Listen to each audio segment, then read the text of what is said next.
30 years ago, on July 2, 1976, the United States Supreme Court handed down its Gregg v. Georgia decision, returning executions to America. Less than a week later, a meeting of representatives from state, regional, and national organizations opposed to executions met in New York. Chaired by Henry Schwarzschild of the ACLU, this extraordinary gathering was the seed that became the National Coalition to Abolish the Death Penalty. When Gregg was decided in 1976, it suddenly became immediately obvious and urgent that something needed to be done. And then the question was, what was to be done and who was going to do it? In the 3 decades since the Gregg decision, the NCADP, as it did in 1976, has reacted swiftly and forcefully to the reinstitution of the death penalty, bringing together a wide range of abolitionists to meet the challenges of state and federal governments determined to kill their own people. No question in my mind that thanks to the National Coalition, there was an ongoing 24-hour a day, 7 days a week organization in one of the nation's most important cities, the city of Washington, D.C., that is prepared to speak on any aspect of the death penalty at any time you want it. The National Coalition has truly lived up to its name, linking lawyers to clergymen, helping grassroots organizations share tactics, serving as a clearinghouse, and leading the way on crucial issues, such as the execution of the mentally retarded and juveniles.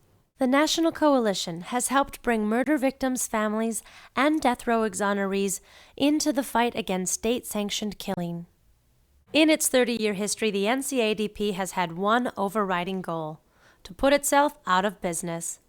While total abolition has been elusive, the coalition and its members have been instrumental in limiting the violence and tirelessly educating the public. One has to be careful about utopian expectations. I think the National Coalition views itself as always being on the defensive, always having more demanded of it than it could produce. But looked at in the right way, that's a good thing, because that means that the organization is in touch with where the problems are. Though the march of the death penalty in America seems relentless and entrenched, the National Coalition looks to the future with hope. The world we live in today in the United States on the death penalty is totally different from what it was 30 or 40 years ago. Those who didn't live through that period, I don't think can really appreciate the extent to which we know so much more about the death penalty system, so much more than we did at that time, at the time of Furman, at the time of Gregg. We were still ignorant of a lot of issues that have become much clearer, and they make it all that much easier to oppose the death penalty. As the encompassing organization for a wide range of abolitionists, the NCADP is uniquely situated to show the people of the United States and the world that opposition to the death penalty is completely consistent with traditional American values. One thing one has to learn in this business, the civil liberties and civil rights business, is there's no end to the responsibilities that fall on us who seek to enshrine civil liberties and civil rights into the fabric of our daily life. Over 1,000 inmates have been executed since the Gregg decision, but the NCADP and its affiliates continue to believe that abolition one day will be a reality.